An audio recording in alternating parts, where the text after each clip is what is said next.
भस्माङ्गरागाय महेश्वराय नित्याय शुद्धाय दिगम्बराय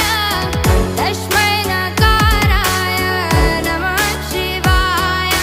नित्याय शुद्धाय